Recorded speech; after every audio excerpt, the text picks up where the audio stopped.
Hello guys, आप लोग सुन रहे हैं पटेल जी की कहानियाँ। तो दोस्तों, आज हम आपको सुनाने वाले हैं अकबर और बीरबल की बहुत ही सुंदर कहानियाँ, जो आप सुनकर रूबरू हो जाएंगे और खुश हो जाएंगे। शीर्षक है तेनालीराम।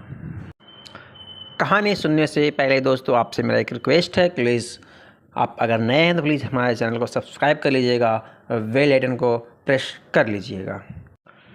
साथ में आप एक कमेंट कर दीजिएगा, आगे आने वाले वीडियो में आपका नाम लिया जाएगा। गाइज, कहानी है तेनालीराम, एक ब्राह्मण की, गरीब ब्राह्मण की, जिसके घर में खाने को एक दाना भी नहीं रहता है। उसकी कहानी है, तो आप लोग प्लीज़ को सुनिए गौर से। और आपको पता ही है कि बीरबल बहुत बुद्धिमान था, तो बीरबल का भी इसमें अहम भूमिका है। दोस्तों, राजा यानी अकबर के सामने थोड़ी दूर में एक तालाब था, जिसमें बहुत पानी था, ठंडा पानी था और ठंडे का समय था, तो पानी बहुत भी ठंडा था उस समय। तो राजा यानी अकबर को एक दिन मन में आया कि जो है इस तालाब में जो कोई भी व्यक्ति रात भर खड़ा अगर हो जाता है तो हम उसे उचित इनाम देंगे, 500 मुहरें देंगे। तो ये बातें हर किसी को पता चल गया नगर में, लेकिन ठंड का समय इतना था कि लोग ठंड से परेशान थे, तो किसी की हिम्मत उस तालाब में रात भर खड़े रहने की नहीं हुई। परंतु एक ब्राह्मण, गरीब ब्राह्मण, जिसके घर में खाने को दाने नहीं थे, तरस रहे थे, तो उनके पास ये आवाज़ गई कि अकबर जो है, राजा ने ऐसी ऐसी बातें बोली है कि जो है जो रात भर खड़ा रहेगा उसको 500 मुद्रा मिलेगा। तो ब्राह्मण ने सोचा, क्यों ना मैं रात भर उस पानी में रह जाऊं ताकि 500 मुद्राएं मिलें, उससे हम अपना अनाज ले आएँ, चावल दाल आटा इत्यादि लाकर घर भर लें, ताकि हमारा राशन पानी चलता रहे। तो सुब्राह्मण ने राजा के दरबार में गया और बोला कि राजा, मुझे स्वीकार है, मैं ये काम करूँगा, मैं जो है आपके सामने जो तालाब है उसमें मैं पानी में रात भर खड़ा रहूँगा।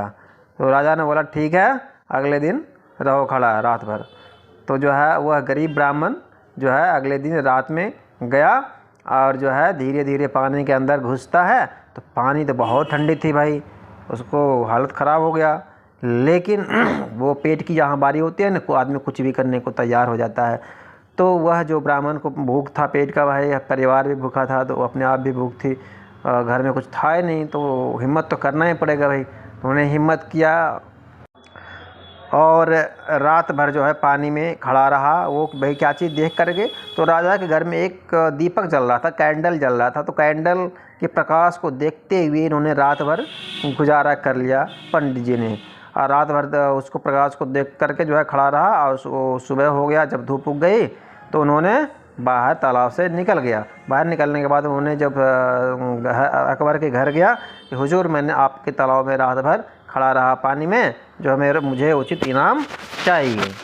तो राजा बोला, भाई बताओगे तो कैसे तुमने खड़ा रहा, कैसे क्या किया, तुमको कुछ बताओ।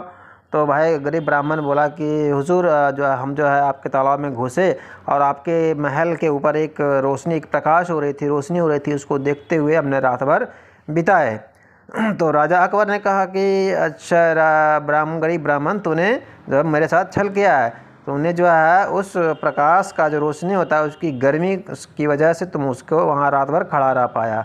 ऐसे कहाँ रह सकते थे, तुम उसका प्रकाश लिया, गर्मी लिए हो, इसलिए रात भर खड़ा रह पाया, इसलिए तुमको जो है 500 स्वर्ण मुद्राएं नहीं मिलेगी। तो गरीब ब्राह्मण बेचारा क्या करता, मुंह लटका करके दरबार से बाहर आ गया और अपना घर गया। बोला, यार बहुत मेहनत किया, परिश्रम किया, फिर भी मुझे कुछ प्राप्त नहीं हुआ।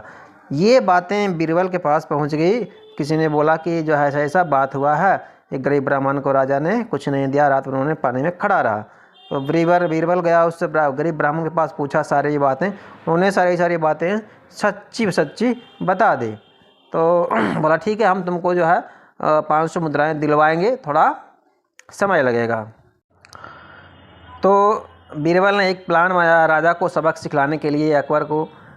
एक दिन का समय था, उन्होंने जो है सुबह सुबह घर से निकला बीरबल, और कुछ दूर में एक बगीचा था, आम का पेड़ था, और उन्होंने बागीचा गया और आम के पेड़ में एक खंभे जो है एक खंभा लटका था लगा दिया, और एक खंभे में एक रस्सी लगा दिया, और रस्सी में जो है सो एक मिट्टी का बर्तन घड़ा जो है लगा दिया, और घड़े में पानी भर दिया। और घड़े में पानी भर देने के बाद उसमें जो है कुछ चावल और कुछ दाल और हल्दी नमक दे दिया। और नीचे में यानी काफ़ी ऊंचा था वो वाला, और नीचे से पुआल जला रहा था, आग जला रहा था, ताकि उसके ऊपर आग पहुंच ही ना पाए, गर्म भी ना हो पाए। इस तरह से वो फिट किया था। तो राजा सुबह हुआ, देर हुआ तो बीरबल को बोलो उपस्थित होने के लिए दरबार में भाई। तो सभी लोग बोलो सर बीरबल जो है खिचड़ी पका रहे हैं, खिचड़ी पकाने के बाद आएंगे। फिर आधा घंटा हो गया, फिर पूछा तो उन्होंने बोला, फिर बोला द्वारपाल की जो है अभी खिचड़ी पका रहे हैं, अभी नहीं आएंगे। फिर आधा घंटा हुआ, फिर बोला कि बीरबल को बुलाओ, फिर बोला किसी द्वारपाल की अभी खिचड़ी नहीं पका है, वो आएंगे खिचड़ी पका के तब आपके पास आएंगे। तो राजा 3-4 बार बोला, नहीं आया। तो उससे लगा कि यार कौन सा खिचड़ी पका रहा है, ज़रा हम भी चल करके देखें कि कैसे खिचड़ी पक रहा है भाई।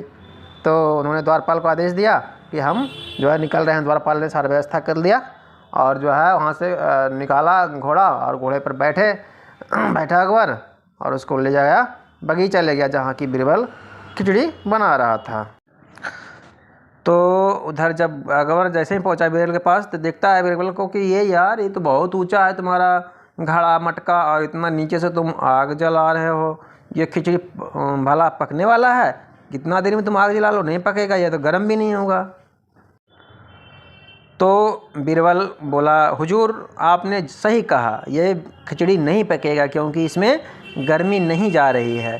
तो हुजूर आप ये बताइए, आपने जो गरीब ब्राह्मण था जो तालाब में खड़ा था और आपके महल में एक कैंडल जल रहा था, मोमबत्ती जल रहा था, उसकी रोशनी को उसने देखते हुए रात भर बिताए ठंडी पानी में, और आप बोलते हैं उसकी गर्मी से वो रात भर खड़ा रहा, तो क्या आपका जब इसमें उससे गर्मी ले सकता है तो क्या हमारा खिचड़ी नहीं पक सकता है? राजा सारी बातें बीरबल की समझ जाते हैं और कहते हैं कि बीरबल तुम जो गरीब ब्राह्मण था उसको मेरे दरबार में उपस्थित करो, मैं उसको जितना मोहरें बोला था उतना मोहरें उसको दे दूंगा। गरीब ब्राह्मण को बुलाया गया और उसको 500 मोहरें दिया गया। गरीब ब्राह्मण खुश होकर उस मोहरें को ले गया और बाज़ार में बेचकर बहुत सारा अन्न लिया और अपने घर में ले गया और सुख शांति से खाने लगा। अगर वीडियो अच्छा लगा हो तो प्लीज़ आप हमारे चैनल को सब्सक्राइब कीजिए, लाइक कीजिए, शेयर कीजिए, कमेंट कीजिए। समय देने के लिए thank you so much, all the best. आपका दिन शुभ हो।